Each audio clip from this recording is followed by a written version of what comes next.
पारुल 10 साल की एक बहुत ही मासूम लड़की थी। उसके सिर पर बाल नहीं उगते थे, इस कारण वो गंजी थी। आस पड़ोस, रिश्तेदार और स्कूल में सब पारुल को गंजी या फिर टकली कहकर बुलाते थे। कभी कभी इस बात से पारुल बहुत दुखी हो जाती थी। ये देख पूजा, मेरी मम्मी मेरे लिए कल मार्केट से न्यू हेयर पिन लेकर आई है। अरे शीतल, ये हेयर पिन तो बहुत सुंदर है, मुझे ऐसी पिन्स मंगवा देगी? हाँ हाँ, क्यों नहीं। अरे संभाल कर, देखा जमीन पर गिरा दी। ओ गंजी, इधर आ। हाँ आती हूँ। ये हेयर पिन्स उठा कर दे। Thank you. अच्छा, तुझे चाहिए तो तेरे लिए भी एक सेट मंगवा दूंगी। नहीं, मुझे नहीं चाहिए। तू भी पागल है शीतल, ये गंजी अपने सिर पर हेयर पिन्स कैसे लगाएगी? ये तो गंजी है, गंजी। अरे मैं तो भूल ही गई थी, ये तो गंजी खोपड़ी है। तभी वहाँ क्लास टीचर आ जाती है और सब बच्चे खड़े हो जाते हैं। गुड मॉर्निंग बच्चों, आज आप सबके लिए एक बहुत अच्छी न्यूज है। हमारे स्कूल में एक बहुत बड़े लेवल का फैशन शो होने जा रहा है, इसलिए आप सब भी उसकी तैयारी शुरू कर लें। वाव, फैशन शो, फिर तो मैं ही सबसे सुंदर दिखूंगी। यार शीतल, तू तो बहुत घमंडी है, हम भी तो सुंदर लग सकते हैं। तू अपने बारे में क्यों सोचती है? ये बात तेरी अच्छी नहीं है। अरे नहीं नहीं, मेरा वो मतलब नहीं था, तुम सब भी सुंदर बन जाना। पर मैं एक रिच फैमिली से बिलोंग करती हूँ, तो मेरे मॉम डैड तो मेरे लिए महंगी ड्रेस खरीद ही देंगे।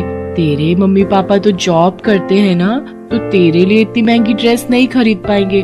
और मेरे तो बाल भी कितने लंबे और सुंदर हैं। मैं तो अपने बालों में पार्लर से कोई भी अच्छा सा स्टाइल बनवा सकती हूँ। तुम लोगों के बाल भी बहुत छोटे छोटे हैं, बिल्कुल उस गंजी पारुल की तरह। शीतल की बातों को सुनकर पूजा गुस्से में आ जाती है, पर वो उस वक्त उसे कुछ नहीं कहती। पारुल रोती हुई घर जाती है। पता नहीं कैसे स्कूल में मेरी बच्ची का एडमिशन करवा दिया, सारे बच्चे इसका मजाक उड़ाते हैं, कब तक सहन करेगी? बड़ी मुश्किल से तो ये स्कूल मिला है, हमारे बजट में भी है, और फिर बच्चे हैं, बच्चों की तो आदत ही होती है एक दूसरे का मजाक उड़ाने की। पारुल बिटिया, हमें कभी भी किसी की बात का नहीं मानना चाहिए। अगर हम ऐसे ही हर किसी की बात का बुरा मानने लगे तो जीवन काटना बहुत मुश्किल हो जाएगा बच्चे। अगले दिन पारुल स्कूल के लिए निकली, पर आज वो जिस रास्ते से जाती थी उस रास्ते से ना जाकर दूसरे रास्ते से स्कूल की तरफ चली जाती है। पर वो मन ही मन सोच में थी, पता नहीं स्कूल जाने का बिल्कुल भी मन नहीं हो रहा। मेरे साथ ऐसा क्यों हुआ? मेरे सिर पर बाल क्यों नहीं है? अगर मेरे सिर पर भी बाल होते तो मैं कितनी सुंदर लगती, फिर मेरा भी कोई मजाक नहीं उड़ाता। तभी पारुल को किसी के बुलाने की आवाज आती है। कोई बचाओ, मैं इस गड्ढे में गिर गई हूँ, मेरी मदद करो। अरे आप कौन हो? रुको, मैं आपको बाहर निकालती हूँ। इन्हें बचाने के लिए तो मुझे रस्सी की जरूरत पड़ेगी। अब क्या करूँ? वो एक रस्सी पड़ी हुई दिखाई दे रही है। किसी तरह पारुल उस रस्सी की सहायता से एक औरत को गड्ढे से बाहर निकालती है। तुम्हारा बहुत बहुत शुक्रिया बहादुर लड़की, तुमने मुझे गड्ढे से निकालकर मेरी जान बचाई। कोई बात नहीं, आप मुसीबत में थी और मेरी मम्मी कहती है कि मुसीबत में हमें सबकी सहायता करनी चाहिए। पर आप इस गड्ढे में कैसे गिरी?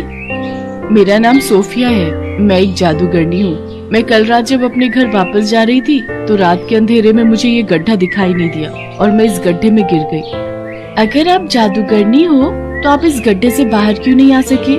क्योंकि मेरा जादू सिर्फ दूसरों पर काम करता है, मैं अपने ऊपर अपने जादू का उपयोग नहीं कर सकती। तुमने मेरी सहायता की है, बताओ मैं तुम्हारी क्या मदद कर सकती हूँ? तुम्हें अगर मुझसे कुछ चाहिए तो मैं जादू से तुम्हें वो दे सकती हूँ।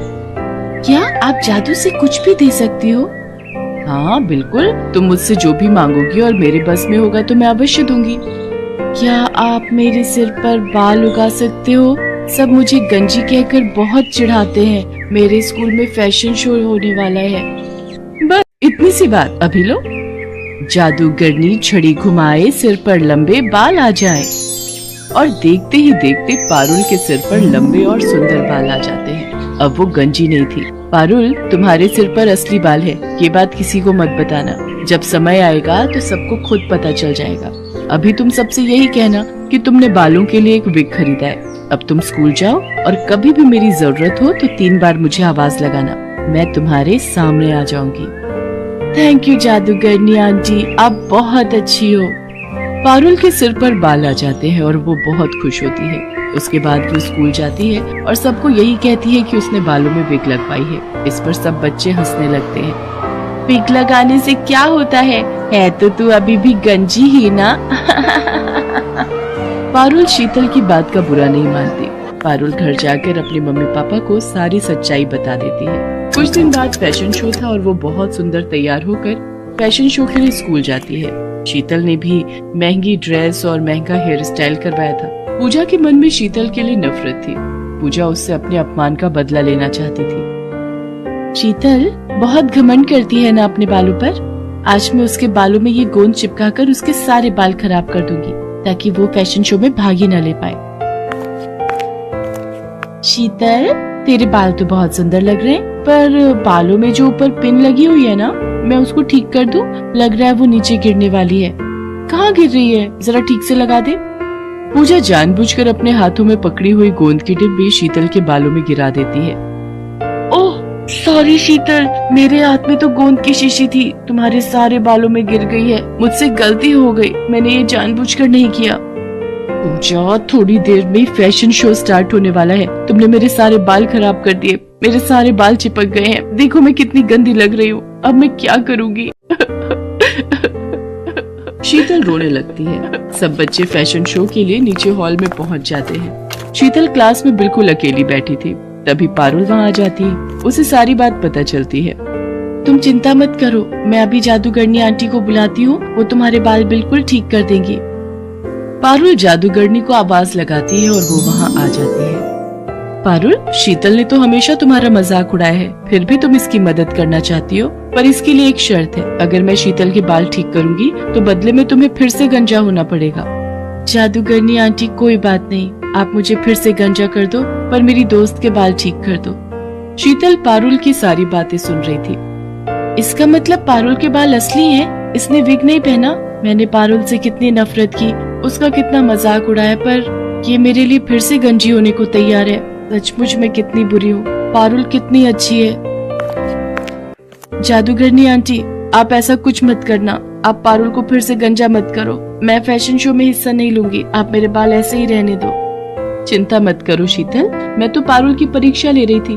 मैं ऐसा कुछ नहीं करूंगी। मैं तुम्हें सीख देना चाहती थी। कभी भी किसी से ईर्ष्या मत करना। ईर्ष्या करना बुरी बात है। पारुल, तुम सचमुच बहुत संस्कारी बच्ची हो। तुम्हारे माता पिता ने तुम्हें बहुत अच्छे संस्कार दिए हैं, इसलिए मैं तुम्हारे कहने पर शीतल के बाल ठीक कर देती हूँ। जादूगरनी शीतल के बाल ठीक कर देती है। मुझे माफ कर दो पारुल, मैंने हमेशा तुम्हारा मजाक उड़ाया। मेरी अपनी दोस्त पूजा मेरे साथ गलत कर गई। मैं सबको बताऊंगी कि तुम बहुत अच्छी हो। पारुल, अब मैं चलती हूँ। अब मैं कुछ समय के लिए यहाँ से दूर जा रही हूँ, इसलिए मेरा तुमसे मिलना नहीं हो पाएगा। मैं जब भी वापस आऊंगी तो तुमसे जरूर मिलूंगी। पारुल और शीतल दोनों मिलकर फैशन शो में हिस्सा लेती हैं। शीतल सबको पारुल के बारे में बताती है। शीतल ने पूजा से बात करना बंद कर दिया था, क्योंकि पूजा ने जानबूझकर बहुत बड़ी गलती की थी। उस दिन से पारुल और शीतल दोनों अच्छी दोस्त बन जाते हैं। पारुल ने हमेशा दूसरों की मदद की, और जो दूसरों की मदद करता है हमेशा उसके साथ अच्छा